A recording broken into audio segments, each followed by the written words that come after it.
She was dragged out of her own hotel in handcuffs, humiliated in front of dozens of guests. But when she revealed who she really was, the tables turned so fast that even the police were left speechless. The morning sun bathed the city in golden light, its rays reflecting off towering glass skyscrapers. The streets buzzed with the energy of a new day. Businessmen hurrying to meetings, tourists snapping photos, and taxis honking in impatient rhythms. Right in the heart of this vibrant chaos stood the Grand Royale, a five-star hotel known for its opulence and exclusivity. Inside the vast marble-floored lobby, everything ran with practiced precision. The scent of fresh lilies filled the air, blending with the faint aroma of expensive coffee brewing in the cafe corner. The front desk attendants greeted guests with rehearsed smiles, their polished uniforms crisp and perfect. Bellboys rushed past, dragging suitcases adorned with airline tags from around the world. Amidst the morning rush, a woman entered. She was dressed in a sleek, tailored navy blue suit, her heels clicking softly against the polished floor. Her posture was poised, confident, yet understated. She walked in as if she belonged, because she did, but no one recognized her. Her name was Ava Sinclair, and she wasn't just another guest. She was the owner of the Grand Royale. She observed everything with sharp, calculating eyes. The way the concierge handled guests, the way the staff interacted, even the way the doormen held themselves. But she wasn't here to announce her presence. She believed in running her business from the shadows, in experiencing her hotel as a guest, rather than as an untouchable figure behind closed doors. As she approached the front desk, she noticed a young hotel employee standing nearby. His name tag read Lucas, and his sharp gaze flickered toward her with mild suspicion. He was in his mid-20s, clean-cut, ambitious, the kind of man who prided himself on his job, but perhaps had a little too much confidence in his authority. Behind her, a white businessman in his 50s patted his suit pockets in visible distress. His eyes darted around, and his voice rose with panic. "My wallet, it's gone. I had it just a minute ago." A sudden hush fell over the front desk. Employees exchanged glances. Guests shifted uncomfortably. Lucas's expression hardened as his eyes settled back on Ava. She saw it immediately. The quiet assumption, the unspoken judgment. The words came next, sharp and unhesitating. "Ma'am," Lucas said, stepping forward, his voice firm, "I'm going to have to ask you to open your bag." Ava arched a brow, amusement flickering across her features, but she kept her face neutral. "Excuse me?" Lucas folded his arms, his voice gaining more confidence now that he had an audience. "A guest just reported a theft. You were standing nearby. We need to check your bag." The accusation was out in the open. Ava exhaled slowly, scanning the faces around her.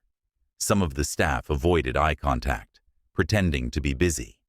A few guests turned to whisper among themselves. The businessman, still patting his pockets, barely looked at her. His distress seemed more important than questioning whether or not she was truly a suspect. And then there was Lucas, standing tall, chest puffed out, convinced he was doing the right thing. Ava adjusted the cuffs of her blazer, her movements slow, deliberate. "You're assuming I stole something?" she asked, her voice calm, but carrying an edge beneath it. Lucas straightened, doubling down. "It's just protocol, ma'am." A hotel security guard appeared beside him now, already reaching for his radio, awaiting instructions. Ava caught the briefest movement at the corner of her eye. One of the older doormen, James, a longtime employee, had gone pale. His eyes widened in recognition as he looked at her. He knew. But when he opened his mouth to speak, Lucas dismissed him with a quick wave, never even glancing his way. "I'm going to have to insist," Lucas pressed. Ava didn't move. She simply smiled. It was the kind of smile that should have warned him. Ava remained still, her expression unreadable, but her presence alone was enough to shift the energy in the room. The silence in the lobby stretched uncomfortably, a quiet tension filling the space between her and Lucas. "I don't think you understand," Lucas said, taking a firmer stance. His voice carried an air of authority, a misplaced confidence that would soon cost him. "Either you let us check your bag, or I'll have security escort you out." Ava tilted her head slightly, as if considering his words, but her silence made him uneasy. The older doorman, James, stepped forward hesitantly. "Lucas," he said, his voice low but urgent. "Maybe we should—" Lucas cut him off without a glance. "Not now, James." Ava exhaled softly, her fingers grazing the handle of her handbag. She could have ended this in a second. One word, one reveal of her identity, and this boy would be on his knees, begging for forgiveness. But no, she wanted to see how far he would go. The businessman behind her, still rummaging through his pockets, suddenly straightened. "I just had it at the coffee bar," he muttered. "Maybe I left it there." Lucas ignored him. His eyes remained locked on Ava. He had already decided she was guilty.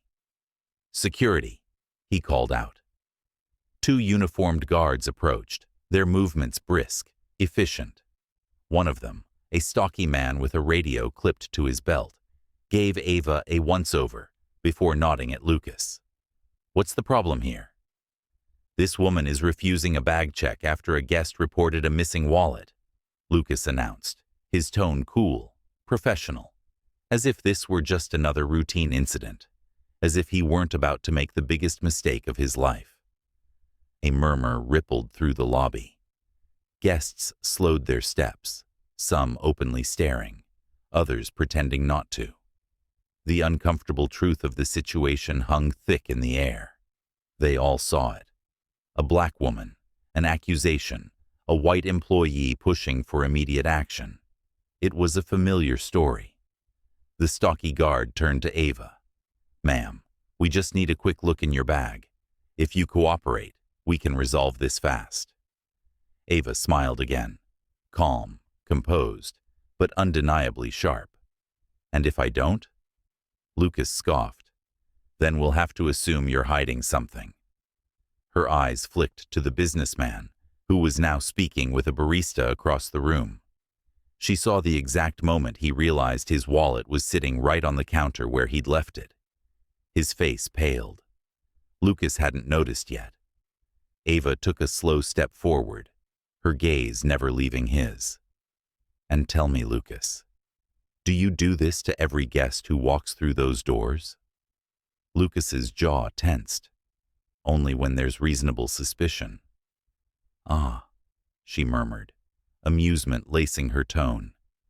"And I suppose being a black woman in a luxury hotel counts as reasonable suspicion." A hush fell over the room. Even the security guards hesitated. Lucas's confidence flickered for the first time. "That's not what I said." Ava gave a slow nod, feigning consideration. "But it is what you meant." The businessman suddenly rushed back toward them, his wallet clutched tightly in his hand. "I found it. It was at the coffee bar." His voice was high-pitched, frantic, as if he had just realized the gravity of what was happening. "It was never stolen." The weight of his words crashed into the scene like a wrecking ball. Lucas stiffened. The security guards exchanged glances. Someone in the crowd muttered something under their breath. For a brief second, there was an opening, an easy way out. Lucas could have admitted his mistake, could have backtracked, smoothed things over. But arrogance is a stubborn thing. Lucas straightened his shoulders, and instead of apologizing, turned back to Ava. "Regardless, you refused to comply with security procedures. That alone is grounds for removal." Ava's expression didn't change, but something in her eyes turned cold. The doorman, James, took another cautious step forward. "Lucas, stop," he whispered. "You don't know who you're talking to." But Lucas wasn't listening. He nodded at the guards. "Escort her out." A sharp gasp echoed from someone in the crowd. The businessman looked like he wanted to shrink into the floor. Ava didn't resist. She allowed them to take her arm, to turn her toward the exit, to put on a display of power they didn't truly have. Because power wasn't in how loudly you spoke. It wasn't in the uniform you wore or the false sense of control you carried. Power was in knowing the game better than the other player. As the lobby doors swung open to the bright daylight outside, Ava glanced back over her shoulder. She could end it now, but she was going to let Lucas dig his grave a little deeper. The next words out of her mouth would destroy him. The moment Ava stepped outside, the weight of dozens of eyes followed her. The midday sun cast sharp shadows across the pavement, illuminating the stunned expressions of onlookers, the murmurs of disbelief spreading through the crowd. A luxury hotel, broad daylight, and yet here she was, escorted out like a criminal. Lucas stood tall at the entrance, arms crossed, his confidence growing with every second that passed. In his mind, he had won. He had enforced the rules, proven his authority. To him, she was just another guest who thought she was above the system. Ava took a slow breath, rolling her shoulders back, exuding an air of complete control. She wasn't embarrassed. She wasn't even angry. No, this was a game, and Lucas was still foolish enough to believe he was playing against an ordinary opponent. The security guards loosened their grip on her arms, stepping back now that she was outside. They had done their job, and as far as they were concerned, it was over. But it wasn't. Not even close. A familiar voice cut through the commotion. "Ma'am, are you all right?" A man in his early 40s approached, a black man, dressed in a crisp gray suit, his tie perfectly knotted. His face was tight with concern, his sharp eyes darting between her and the hotel staff. Ava recognized him immediately. Judge Malcolm Reese. The irony was almost poetic.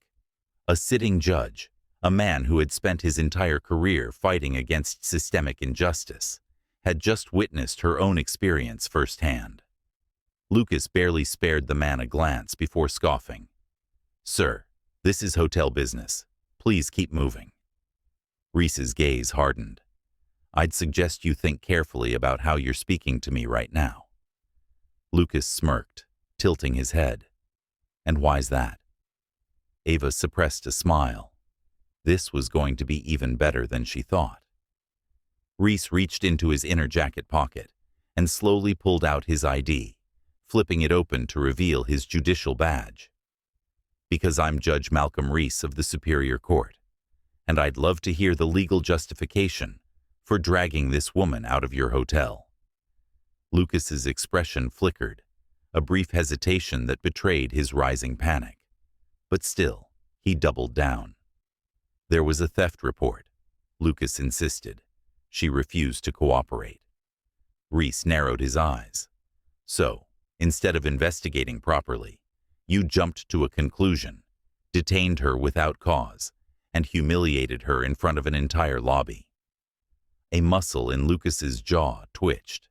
He glanced at the security guards, as if hoping they would back him up. But they were already stepping away, realizing this was no longer their fight. And then, as if the situation couldn't get any worse for him, a voice called out from behind. "Lucas!" A middle-aged man, in a perfectly tailored navy blue suit, came rushing from inside the hotel. His name tag read, Martin Caldwell, Hotel General Manager. He was breathless, his forehead glistening with sweat, his frantic gaze darting between Lucas, Ava, and the judge. "What the hell is going on here?" Caldwell demanded. Lucas turned, still trying to hold his ground. "Sir, there was a theft report, and this guest refused a bag check." Caldwell's face turned pale the second his eyes landed on Ava. He stumbled back a step, as if struck by an invisible force. "Oh my God," he whispered. Lucas frowned. "Sir?" Caldwell's throat bobbed as he swallowed hard. He turned to Ava, his voice trembling slightly. "Ms. Sinclair, I had no idea you were here today." The murmurs in the crowd grew louder. People started piecing things together. Some took out their phones, recording the moment. Lucas blinked. "Ms. Sinclair?" Caldwell turned on him so fast that Lucas actually flinched. "Do you have any idea what you've just done?" Lucas stiffened, still not understanding. I followed protocol, sir." "Protocol?" Caldwell's voice was a harsh whisper, his face contorted with fury. "You just had the owner of this hotel forcibly removed in broad daylight." The words, "owner of this hotel," hit like a thunderclap. Lucas's face drained of all color. His mouth opened, then closed, as if his brain refused to accept what he'd just heard. The crowd gasped. The security guards froze. Judge Reese raised an eyebrow, amused by the sheer devastation unfolding before him. Ava, for the first time, spoke again. "Well," she said smoothly, brushing a speck of lint from her sleeve, "I suppose that makes things interesting." Lucas staggered back. "This is some kind of joke, right?" His voice cracked. Ava tilted her head. "Oh? Do I look like I'm joking?" Lucas's gaze darted to Caldwell, desperate for an out, but his boss only shook his head, the disappointment heavy in his expression. I didn't know," Lucas stammered, voice barely above a whisper.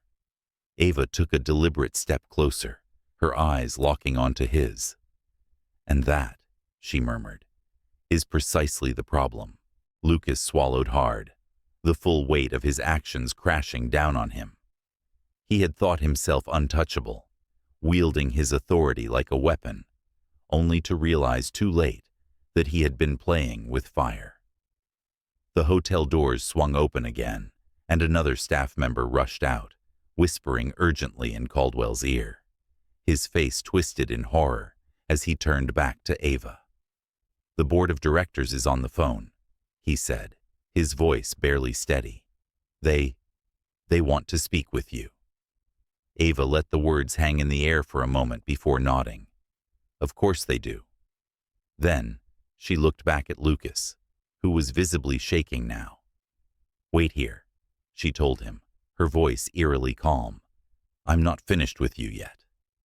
And with that, she turned and strode back inside, leaving Lucas standing there, drowning in the wreckage of his own mistakes. The lobby was eerily silent as Ava stepped back inside. The weight of her presence alone had shifted the atmosphere. No longer just another guest, no longer the subject of a baseless accusation. Now, every single person in that room knew exactly who she was. Lucas stood frozen near the entrance, his confidence shattered, his body tense as if the walls themselves were closing in on him. He looked like a man drowning, gasping for air in a sea of his own making. Caldwell, the general manager, walked beside Ava, speaking in a hushed but frantic tone. "Ms. Sinclair, please understand, I had no idea. This is a terrible mistake.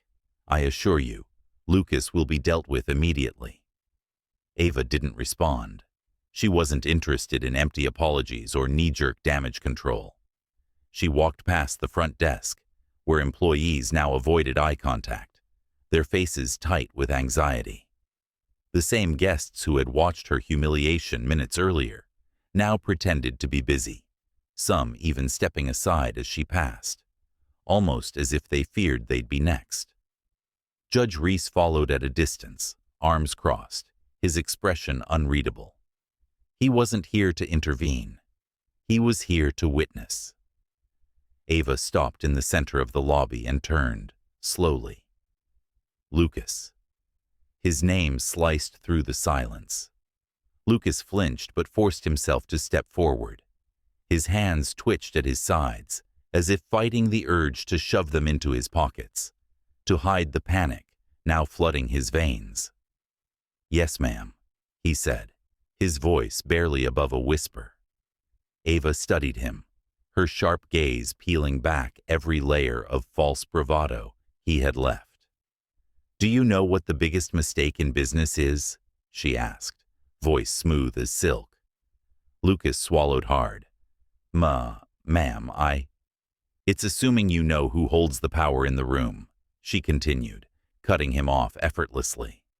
"You see, you looked at me and made a decision, not based on evidence, not based on reason, just assumption." The words hung between them like a blade. Lucas opened his mouth, maybe to explain, maybe to beg, but Ava wasn't finished. "You didn't even check the cameras," she noted, her tone almost amused. "You didn't ask for witness statements. You didn't conduct any investigation at all. Instead, you saw a black woman standing in a 5-star hotel and decided she didn't belong." Lucas's breathing had become shallow. His mind was racing, searching desperately for a way out. Ava took another step forward, voice dropping just enough to make him lean in, as if bracing for impact. "And the worst part?" she murmured. "You were so certain of your authority that you never once stopped to wonder who I really was." A single tremor ran through Lucas's frame. Ava reached into her handbag, moving slowly, deliberately. Every eye in the lobby was locked onto her, breath held. She pulled out a sleek black folder and opened it, revealing an embossed letterhead with her signature at the bottom. A legal document. Lucas stared at it, uncomprehending. Ava held it up for Caldwell. "This is the executive decision I drafted weeks ago. Effective today, I am promoting myself from silent owner to active CEO of the Grand Royale." Caldwell's eyes widened. He had known she was powerful, but this changed everything.